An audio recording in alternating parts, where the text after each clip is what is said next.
happy to be upside down, but it's tiring on me sometimes. So actually, I went to a garage sale this weekend and I got one of those, but it's like shaped like a peanut. So I don't know if that's good, but he has put his tray console over it because he wants to be upside down so that he's always upside down. He doesn't have to have me hold him. So I was so happy.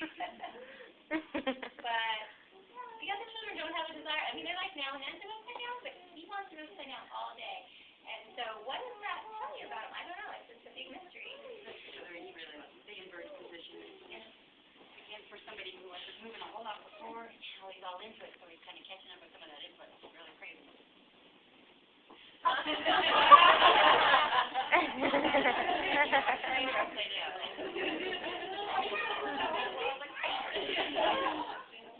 You want to go upside down again? I know. This is how he does it. He'll walk up on me. Okay, can you do it again? You know what? Yeah, I can do that, but I'll show you this. So I hope that you understand maybe autism a little better, but any other questions, I would love to answer any questions anybody has. It's been a really wild ride, and we never thought this would happen to us yet. I know you said the parking goes inside. Did he go on other stuff, like maybe a jungle gym or something? Or he likes to try monkey bars now, things like that. Now, the only problem I have with him is he has no understanding of depth perception. So, like some of these people, they make these playgrounds where you climb up, and then there's like a ledge, and if you dropped off, you could really break your neck or something, like really high. I don't know why they make them without gates. We've had to catch him a few times because he wants to walk right off there. But he's a climbing everything. He still can't jump off the ground. So we're really working on that, where, most kids say jump, and they can just jump off the ground, but I don't know. He tries. He really tries. In the backpack. He's still going like this.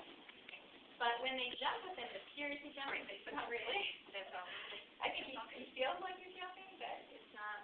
But it's giving them sensation and experience. Yeah. But it just seems like, what age do they jump? On the ground, because this is really late, I think. How does he do in a place like Pompeii with all there's so much, like the obstacles? Yeah, somebody I think the kids would go crazy in that environment. He doesn't. Like, he's more hyposensitive to sound in that respect. He can block a lot of that out and just focus on what he wants, which is getting up those little things and going down. So, yeah, you're guys going to go to there? Because you'll see when he's there.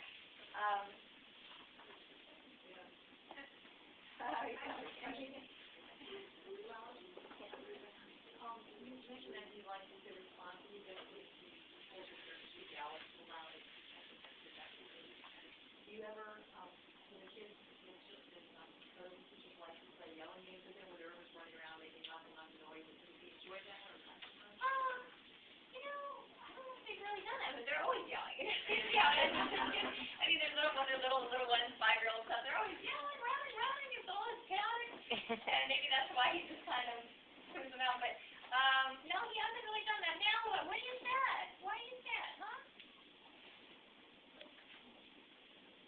And it's so hard when they can't communicate, because you don't know why they're sad about something.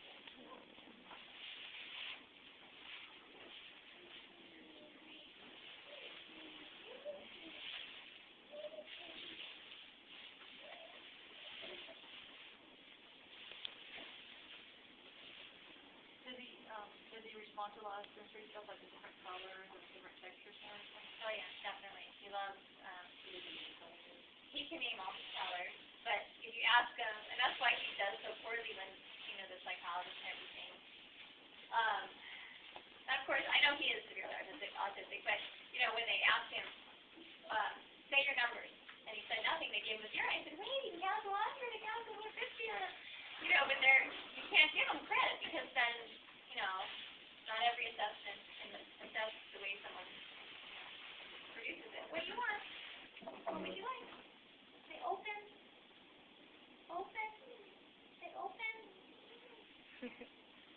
And then if he doesn't do it, we have open. Open. And so it's kind of like he did it.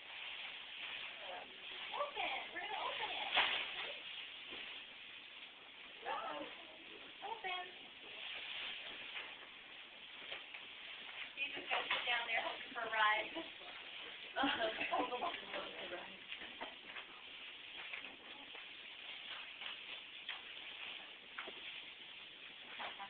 ha ha.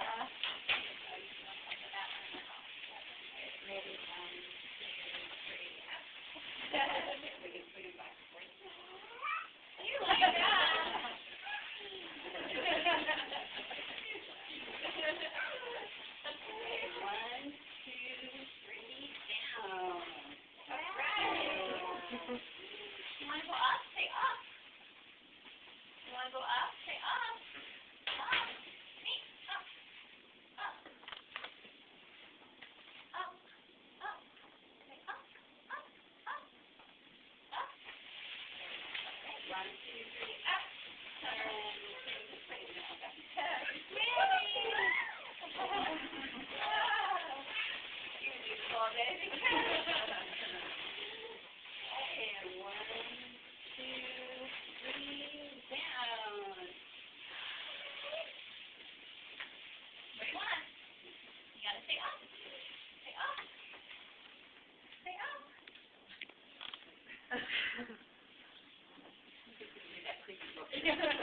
What do you want? Stay up. Up, up, up. Okay, good. 1, 2, 3, up.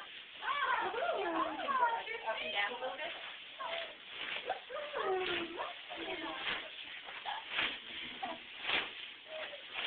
And 1, 2, 3, down. You landed. You're back on Earth.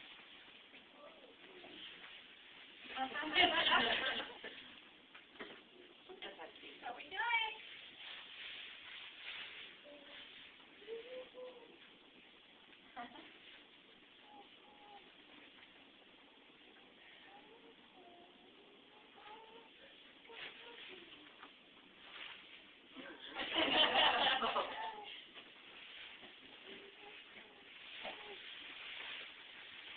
Let's go, Nate.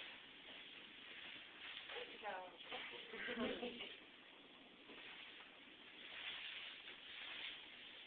Nate. There you are.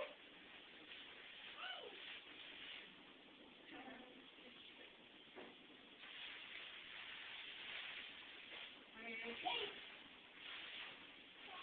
There you are.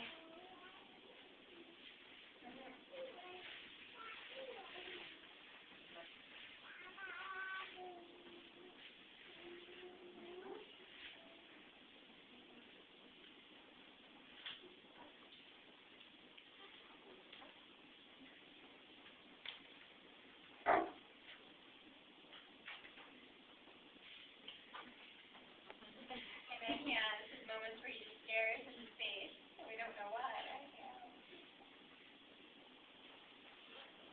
But that's common. I just talked to so many parents, and they have this thing where all of a sudden the kid stares into space. And so we don't know if there's subtle seizures or whatever. We didn't get an EEG or MRI, but we're planning on getting those soon. Just to see, because Dr. Ruby recommends that. I know Dr. Jones too. We're trying to wonder what's going on with him when it happens. I mean, but again, I see it's almost the universal thing. People remember who suddenly stare off into space, and then they don't want to talk or anything. You have to bring him back, you know. But we found that, right? By swinging him and things like that, we can bring him back. Yeah. Everybody have an activity idea in mind for themselves? Any more ideas for this one? Just all the areas. This is what they call stages of developmental delay, which means just about every area is affected in them. So, social, verbal, physical, but yeah.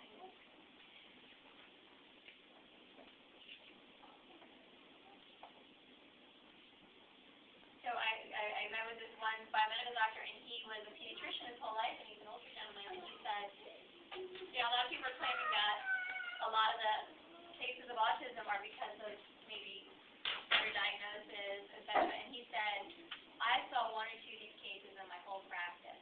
He said, I would have noticed, okay, this is something you noticed, okay. He said, it is a real, and that's what his opinion was, a real